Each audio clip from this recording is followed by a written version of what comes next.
श्रीनगर लेह कौमी शाहरा जो गांधरबल के ज़िले में नुनर मुकाम है, एक जगह नुनर गांधरबल, यहाँ पे जो 4 दिन पहले क्लाउड बस्ट हुआ था, उसके बाद जो मेन रोड है, जो 3 सालों से यहाँ के लोगों की एक डिमांड थी कि जो रोड पे बिल्कुल नेशनल हाईवे पे जो यहाँ के दरख्त है, जो बड़े वबाली जान बन गए हैं लोगों के लिए भी और गाड़ियों के लिए भी। अभी जहाँ पे हम बैठे हैं नुनर के मुकाम पर, जो आन वे है जो नेशनल श्रीनगर लेह कौमी शाहरा, पिछले 3 सालों से डिस्ट्रिक्ट एडमिनिस्ट्रेशन गांधरबल को ये रिक्वेस्ट करते हैं नुनर के लोग, कंगन के लोग, कि इन दरख्तों को काटा दिया जाए, लेकिन आज तक इस दरख्तों के लिए 2 आर्डर तो निकले तहसील ऑफिस गांधरबल के लिए डिप्टी कमिश्नर गांधरबल से पिछले 2 सालों में, लेकिन उन आर्डरों को क्या होता है ये तो गांधरबल ज़िले का अवाम जानना चाहते हैं। लेकिन ये ट्रीज़, ये जो दरख्त है यहाँ पे, जो बड़े ख़तरनाक साबित हो सकते हैं किसी भी टाइम। आपने देखा कल ही कुलमुला में गांधरबल में एक बड़ा सादिया हुआ, वहाँ पे एक चिनार का एक शाख गिर गया तो पूरी तरह से कुलमुला को तहस नहस करके रखा। लेकिन यहाँ पे नुनर की जो कहानी है, ये बड़ी ख़तरनाक कहानी है। यहाँ पे काफ़ी दरख्त है यहाँ पे, लेकिन यहाँ की एडमिनिस्ट्रेशन को जाग जाना चाहिए। लेकिन अब पिछले जो 10 दिन से गांधरबल ज़िले में जो डेवलपमेंट का एक नक्शा स्टार्ट हो गया, उसी हवाले से इधर नुनर के लोगों को भी एक उम्मीद सी जाग गई कि हमको भी शायद इंसाफ मिलेगा। ये जो दरख्त थे ये कटने चाहिए, क्योंकि बड़ी ख़तरनाक चीज़ है यहाँ पे। ये आप देख रहे हो, मैं कैमरामैन से अभी ये कोशिश दिखाऊंगा कि कितना वो बाले जान बन गया है ये ट्रीज़। यहाँ पे आप देखिए, यहाँ से 33,000 kV जो लाइन है, आप देखिए पूरी तरह से।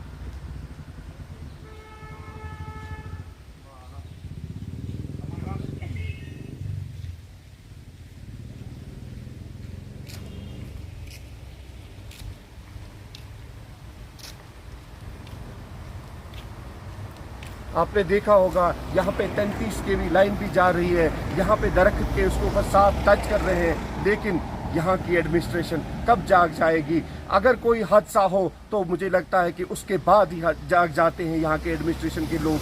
लेकिन यहाँ पे बात करेंगे इसी हवाले से, यहाँ की लोकल एक रेस्पेक्टेड आदमी है शकील अहमद, उससे जानना कि उन्होंने कभी कितनी बार आज तक गांधरबल एडमिनिस्ट्रेशन को ये चीज़ का मुताला किया कि इन दरख्तों को काट दिया जाए। हालांकि ये वो दरख्त नहीं है जिनको परमिशन करना है, ये वो दरख्त है जिनसे नुकसान हो जाएगा। लेकिन इन दरख्तों को काटने के लिए 2 आर्डर इजरा भी हुए थे, लेकिन वो आर्डर इम्प्लीमेंट नहीं होते हैं ऑन ग्राउंड। मुझे लगता है कि ऑन ग्राउंड इन चीज़ों को देखने की ज़रूरत है और इन हादसों से बचने की ज़रूरत है। शकील से जानना चाहेंगे क्या है उसका इस चीज़ पे मुख्तसर। देखिए सलीम साहब, आज से 2 साल पहले इसी दरख्त का एक शाख गिर गया, वो भी इसी लाइन पर गिर गया जो ये एसटी लाइन यहाँ से चलती है। लेकिन उस वक्त खुशकिस्मती थी हमारी कि ये वो रात के वक्त और सुबह को लोगों को पता चला, वो बारिश पड़ रही थी तो वो गिर गया। लेकिन मुझे समझ नहीं, हमको ये समझ नहीं आ रहा उस वक्त भी क्यों नहीं ये एडमिनिस्ट्रेशन जाग गई। अब हम आपके माध्यम से फिर एक बार इनको हाथ जोड़कर रिक्वेस्ट करते हैं, मेहरबानी करके इसकी तरफ ध्यान दीजिए। देखिए कितने दरख्त हैं बिल्कुल सड़क के बीच, और यहाँ से देखो कि बच्चे चलते हैं, यहाँ स्कूल बच्चे होते हैं, यहाँ भी एक स्कूल है, वहाँ भी एक स्कूल है, छोटे छोटे बच्चे यहाँ से चलते हैं, उनका गुजर होता है यहाँ से। तो लेकिन इसकी तरफ कोई ध्यान नहीं देता है। अब हम आपकी माध्यम से जो ऑनरेबल हमारी डिप्टी कमिश्नर गांधरबल है, उससे हम मोदमाना गुजारिश करें इसके पर्सनली इस पर देखिए ये, ताकि ये मुसीबत। और यहाँ हमारे जो आगे आप देखिए, यहाँ 2-4 घर भी इसी सड़क के साइड में रहते हैं। खुदा न खास्ता अगर ये बड़े बड़े दरख्त हो गए हैं ये पंचायत के, अगर उनके ऊपर गिर गया तो बहुत बड़ा हादसा हो सकता है। मेहरबानी करके इसको शाख तराशी करें। वैसे शाख तराशी इसको ये बोसीदा हो गए ऑलरेडी, ये जो दरख्त है बहुत सालों से ऐसे ही बोसीदा हो गए, इनको कभी शाख तराशी नहीं भी होगी। तो अब मेहरबानी करके इसकी तरफ ध्यान दीजिए ताकि हमारा ये मसला हल हो जाए।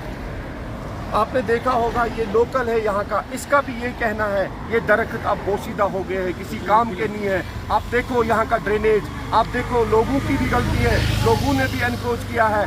यहाँ से जो ड्रेनेज है, यहाँ पे ड्रेनेज भी खत्म हुआ है। लोगों को चाहिए जो एनक्रोच हुआ है उसको भी छोड़ना चाहिए, लेकिन R&B का एक्शन जो यहाँ से कंगन जाता है, सोनमर्ग जाता है, लेकिन इस रोड की तरफ मुझे लगता है उसको नजर नहीं पड़ती है शायद। आप देख रहे हो वाइल्ड ब्रिज के पास जो 2 पैचेस है, जिसको पिछले 4 महीने से एक्शन को बोल रहे हैं कि उन चीज़ों को देखने की ज़रूरत है। 2 पैचेस वाइल्ड के पास वो ठीक नहीं हो रहे हैं। यहाँ पे ज़रूर देखने की ज़रूरत है डिप्टी कमिश्नर गांधरबल को, इन चीज़ों से लोगों को जो परेशानी है ऑन ग्राउंड पिछले 3 सालों से गांधरबल ज़िले में परेशान। अभी देखो हम जो लाइव कर रहे हैं, यहाँ पे एक माँ हमारे पास आई, उसका क्या कहना है उससे ही जानना चाहेंगे, क्योंकि वो इस टाइम हमारे पास आई, उसको कोई हमने दावत नहीं दी थी, लेकिन जब उसने देखा यहाँ पे कुछ हो रहा है तो वो भी आई। हाँ जी, आपका क्या कहना है? मानस बैठ पान मकानस पे कुल खतर प्रत सात हाइटेशन तर तपरी कुल प्रत सात खतर तुम अम खुद गमत दरखास्त दित सरपंच साहब गसान कह ना कहीं वो क्या तुज गुजारिश कुल छन तुम बसान खतर खतर इस माँ का भी यही कहना है। देखो अभी हमारे पास आई, ये भी बोल रही है कि हमने सरपंच साहब को भी दरखास्त दिया था 2 बार, हमने एडमिनिस्ट्रेशन को भी बोला था, लेकिन कोई सुनने वाला नहीं है। सरपंच तो बनते हैं, BDC तो बनते हैं, लेकिन काम के बनते हैं। फिर इनके पीछे भी अब एडमिनिस्ट्रेशन के बाद सरपंचों के पीछे घूमना पड़ता है, BDC के पीछे घूमना पड़ता है। आखिर ये गरीब आवाम, आखिर ये सीधे साधे लोग किन के पास जाए जिनको अफसरों तक पहुँचने की जरूरत नहीं है। मुझे लगता है गांधरबल एडमिनिस्ट्रेशन पिछले 1 महीने से जो एक्टिवेट भी हो गई है, यहाँ पे डिप्टी कमिश्नर साहिबा को भी इस चीज को ध्यान देने की जरूरत है कि इन गरीब आवाम को, आपने देखा इस माँ की तरफ जो एक बुजुर्ग माँ थी यहाँ पे चल के आई और अपनी दाद बिदाद सुनाई। मुझे लगता है आने वाले वक्त में इन नुनर जो 1 किलोमीटर है जो एनक्रोच भी हुआ है, ड्रेनेज का भी एनक्रोच हुआ है, कोई देखने वाला नहीं, कोई सुनने वाला नहीं है, लेकिन अब एक उम्मीद सी जाग गई है। लेकिन कितना कामयाब रहेगी ये उम्मीद, ये तो आने वाले वक्त में पता चलेगा। कैमरामैन मजीद के साथ सलीम वानी, गांधरबल, नुनर, कश्मीर।